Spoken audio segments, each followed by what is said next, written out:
மாண்புமிகு பேரவைத் தலைவர் அவர்களே, தாங்கள் பேரவைத் தலைவராக ஒருமனதாக தேர்ந்தெடுக்கப்பட்டுள்ளீர்கள்.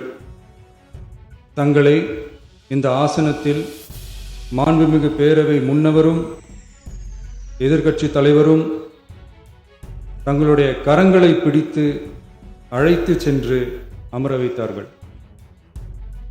இந்த சம்பிரதாயம் எப்படி வந்தது என்று சொன்னால் சுவாரஸ்யமாக இருக்கும். பெரிய வரலாறு சம்பவத்தில் உள்ளது.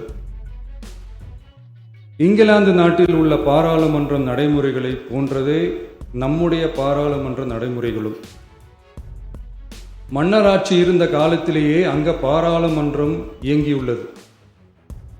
அக்காலத்தில் அனைத்து அதிகாரங்களையும் பெற்ற மன்னரும் இருந்தார், பாராளுமன்றமும் இயங்கியது. அங்கே மன்னர் ஒரு பணியை செய்ய வேண்டும் என்று விரும்புவார். பாராளுமன்றம் அவருடைய விருப்பத்தை பெரும்பாலும் நிராகரிக்கும். மன்னர் விரும்பிய காரியத்தை பாராளுமன்றம் நிராகரித்து விட்டது என்கிற செய்தியை மன்னருக்கு சொல்ல வேண்டியவர் பாராளுமன்ற தலைவர், ஸ்பீக்கர் என்பார்கள்.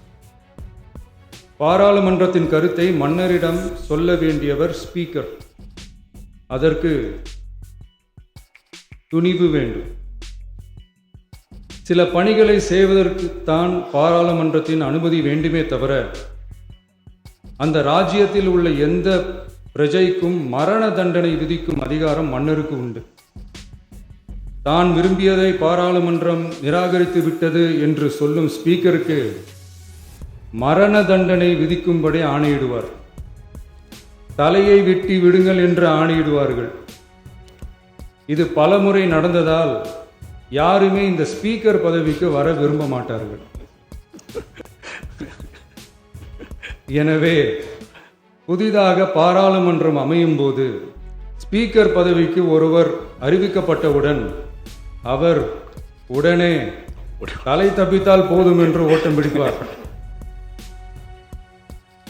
அணை முன்னவரும் எதிர்க்கட்சி தலைவரும் அவரை தடுத்து நிறுத்தி அவர் கைகளை பிடித்து இழுத்து வந்து ஆசனத்தில் அமர வைப்பார்கள்.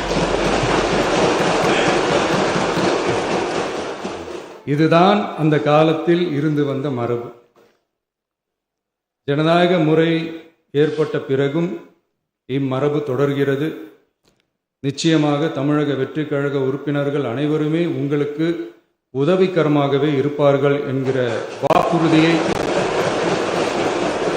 இந்நேரத்தில் அளிக்க விரும்புகிறேன்.